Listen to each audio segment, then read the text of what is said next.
वृंदावन की माटी। शोभा नाम की औरत जिसकी बहन वृंदावन में रहती थी, एक दिन वह उसको मिलने के लिए वृंदावन गई।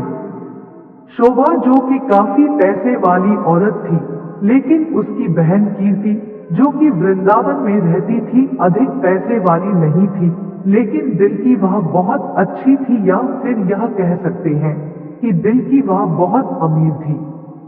उसका पति मिट्टी के घड़े बनाने का काम करता था। शोभा काफी सालों बाद अपनी बहन को मिलकर बहुत खुश हुई, लेकिन उसमें थोड़ा सा अपने पैसे को लेकर घमंड भी था। वो कीर्ति के घर हर छोटी बात पर उसकी चीजों में से कमी निकालती रहती थी, लेकिन कीर्ति उसको कुछ ना कहकर बस यही कह देती कि जो बिहारी जी की इच्छा। लेकिन शोभा प्रत्येक बात में उसको नीचा दिखाने का प्रयास करती। कीर्ति ने अपनी ओर से अपनी बहन की आवभगत में कोई कमी ना छोड़ी। उसने अपनी बहन का पूरा ख्याल रखा।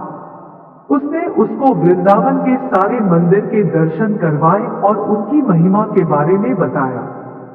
शोभा यह दर्शन करके खुश तो हुई और उसने महिमा भी सुनी, लेकिन उसका इन चीजों में इतना ध्यान नहीं था, बस दर्शन करके वापस आ गई। उसको वृंदावन में रहते हुए काफी दिन हो गए। एक दिन वह अपनी बहन से बोली कि कीर्ति, अब बहुत दिन हो गए तेरे घर रहते हुए, अब मुझे अपने घर जाना चाहिए। कीर्ति थोड़ी सी उदास हो गई और बोली, बहन कुछ दिन और रुक जाओ।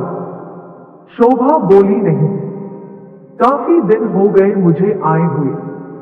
घर में मेरा पति और बच्चे अकेले हैं, उनको सास के सहारे छोड़कर आई हूं।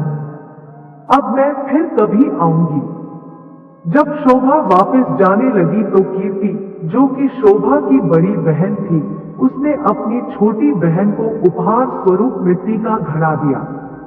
घड़े को देखकर शोभा हैरान सी हो गई और मन में सोचने लगी क्या कोई उपहार में भी घड़ा देता है, लेकिन कीर्ति के बार बार आग्रह करने पर उसने अंतने से घड़ा ले लिया। जब शोभा जाने लगी तो कीर्ति की आंखों में आंसू थे, लेकिन शोभा उससे नजरें चुराती हुई जल्दी जल्दी वहां से चली गई। सारे रास्ते शोभा यही सोचती रही कि मैं घर जाकर अपनी सास और पति को क्या बताऊंगी कि मेरी बड़ी बहन ने मुझे घड़ा उपहार के रूप में दिया है, तो उसको इस बात से बहुत लज्जा आ रही थी। उसने सोचा कि मैं घर में जाकर झूठ बोल दूंगी कि घड़ा मैं खरीद कर लाई हूं, मुझे तो मेरी बहन ने काफी कुछ दिया है। इसी तरह सोचती सोचती वह घर पहुंची और उसने घर जाकर घड़ा अपनी रसोई के ऊपर रख दिया। उसको मन में बहुत ही गुस्सा आ रहा था कि मेरी बहन क्या इस लायक भी नहीं थी कि छोटी बहन को कुछ पैसे उपहार में दे सके। एक घड़ा सा पकड़ा दिया है। अब उसको अपने घर आए काफी दिन हो गए। गर्मियों के दिन थे, तभी उसके गांव में पानी की बहुत कठिनाई आने लगी। कुएं में, नदियों में पानी सूख गया। उसके गांव के लोग दूर दूर से पानी भरकर लाते थे। पैसे होने के बावजूद भी शोभा को पानी के लिए बहुत कठिनाई हो रही थी। एक दिन शोभा बहुत दूर जाकर उनसे पानी भर रही थी। वहां पर और भी औरतें पानी भरने के लिए आई हुई थी, तो जल्दी पानी भरने की होड़ में धक्का-मुक्की में शोभा का घड़ा टूट गया। शोभा दूसरी औरतों पर चिल्लाने लगी, यह आपने क्या किया? बड़ी कठिनाई से तो मैंने पानी भरा था, आप लोगों ने धक्का-मुक्की करके मेरा घड़ा तोड़ दिया है। अब वह उदास मन से घर आई। अब उसके पास कोई और दूसरा बर्तन भी नहीं था पानी भरने के लिए। तभी अचानक उसको अपनी बहन के दिए हुए घड़े की याद आई, तो उसने रसोई के ऊपर से घड़ा उतारा और फिर चल पड़ी बड़ी दूर पानी भरने के लिए। जब कुएं पर पहुंची तो भीड़ कम हो चुकी थी। वह घड़े में पानी भरकर घर लाई। तभी उसका पति खेतों से वापस आया। गर्मी अधिक होने के कारण वह गर्मी से बेहाल हो रहा था और आकर बोला, शोभा क्या घर में पानी है? क्या एक गिलास पानी मिलेगा? शोभा ने कहा, हाँ, मैं अभी भरकर लाई हूं। उसने उस घड़े में से एक गिलास पानी भरकर अपने पति को दिया। गले में से पानी उतरते ही उसका पति एकदम से उठ खड़ा हुआ और बोला, यह पानी तुम कहां से लाई हो? शोभा एकदम से डर गई कि शायद मुझसे कोई भूल हो गई है। उसने कहा, क्यों, क्या हुआ? उसके पति ने कहा, यह पानी नहीं, यह तो अमृत लग रहा है। इतना मीठा पानी तो आज तक मैंने नहीं पिया।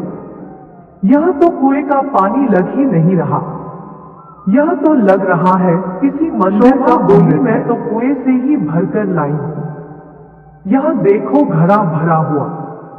उसके पति ने कहा, यह घड़ा तुम कहां से लाई थी? उसने कहा, जब मैं वृंदावन से वापस आ रही थी तो मेरी बहन ने मुझे दिया था। यह सुनकर उसका पति चुप हो गया। अब शोभा का पति बोला कि मैं थोड़ी देर के लिए बाहर जा रहा हूं, तब तक तुम भोजन तैयार करो। शोभा ने उसे घड़े के जल से दाल चावल बनाए। घड़े के पानी से दाल चावल बनाने से उसकी सुगंध पूरे गांव में फैल गई। गांव के सब लोग सोचने लगे कि आज गांव में कहाँ उत्सव है जो इतनी अच्छी खाने की सुगंध आ रही है। सब लोग एक एक करके उस सुगंध को सूंघते हुए शोभा के घर तक आ पहुंचे। साथ में उसका पति भी था। शोभा के पति ने आकर पूछा कि आज तुमने खाने में क्या बनाया है? शोभा ने कहा कि मैंने तो दाल और चावल बनाए हैं। सब लोग हैरान हो गए कि दाल चावल की इतनी अच्छी सुगंध। सब लोग शोभा का मुंह देखने लगे कि आज तो हम भी तेरे घर से दाल चावल खाकर जाएंगे। उसने किसी को मना नहीं किया और थोड़ी थोड़ी दाल चावल सबको दिए। दाल चावल खाकर सब लोग उसको कहने लगे, यह दाल चावल नहीं, ऐसे लग रहा है कि हम लोग अमृत चख रहे हैं। शोभा के पति ने कहा कि तुमने आज दाल चावल कैसे बनाए? उसने कहा कि मैंने तो यह घड़े के जल से ही दाल चावल बनाए हैं। शोभा का पति बोला, तेरी बहन ने तो बहुत अच्छा उपहार दिया है। अगले दिन जब शोभा घड़ा भरने के लिए जाने लगी तो उसने देखा घड़ा तो पहले से ही भरा हुआ है। उसका जल वैसे का वैसा है जितना वो कल लाई थी। उसने उसमें से खाना भी बनाया था, जल भी पिया था, लेकिन घड़ा फिर भरा का भरा था। शोभा एकदम से हैरान हो गई, यह कैसे हो गया? तभी अचानक से उसी दिन उसकी बहन कीर्ति उसको मिलने के लिए उसके घर आई तो शोभा अपनी बहन को देखकर बहुत खुश हुई। उससे गले मिली और उसको पानी पिलाया। शोभा ने अपनी बहन को कहा कि दीदी, यह जो तूने मुझे घड़ा दिया था यह तो बहुत ही चमत्कारी घड़ा है। मैंने तो तुझ समझकर रसोई के ऊपर रख दिया था, लेकिन कल जब से इसमें जल भरा हुआ है तब से जल भरा हुआ है।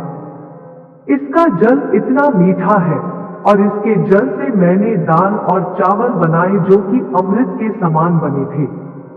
उसकी बहन बोली, अरे ओ मेरी भोली बहन, क्या तू नहीं जानती कि यह घड़ा ब्रज की रज यानी वृंदावन की माटी से बना है, जिस पर साक्षात किशोरी जी और ठाकुर जी नंगे पांव चलते हैं। उसी रज से यह घड़ा बना है। यह घड़ा नहीं, साक्षात किशोरी जी और ठाकुर जी के चरण तुम्हारे घर पड़े हैं। किशोरी जी और ठाकुर जी का ही स्वरूप तुम्हारे घर आया है। यह सुनकर उसकी बहन अपने आप को कोसती हुई और लज्जित होती हुई अपनी बहन के कदमों में गिर पड़ी और बोली, मुझे क्षमा कर दो, जो मैं वृंदावन की रज की महिमा को न जान सकी। जिसकी माटी में इतनी शक्ति है तो उस बाके बिहारी और लाडली जू में कितनी शक्ति होगी। मैं अज्ञानी मूर्ख ना जान सकी। मुझे ब्रजरज की महिमा और उसकी महत्ता का ज्ञान नहीं था। मुझे क्षमा कर दो। उसकी बहन ने उसको उठाकर गले लगाती हुई बोली कि बहन किशोरी जी और ठाकुर जी बहुत ही करुणावतार है। तुम्हारे ऊपर उनकी कृपा थी जो इस घड़े के रूप में, इस रज के रूप में तुम्हारे घर पधारे। शोभा बोली बहन, तुम्हारे ही कारण मैं धन्य हो उठी हूं। तुम्हारा लाख लाख धन्यवाद। यह कहकर दोनों बहनें आंखों में आंसू भरकर एक दूसरे के गले लगकर रोने लगी। जय जय श्री राधे राधे। ऐसी ही और वीडियो के लिए हमारे चैनल को सब्सक्राइब करें। धन्यवाद।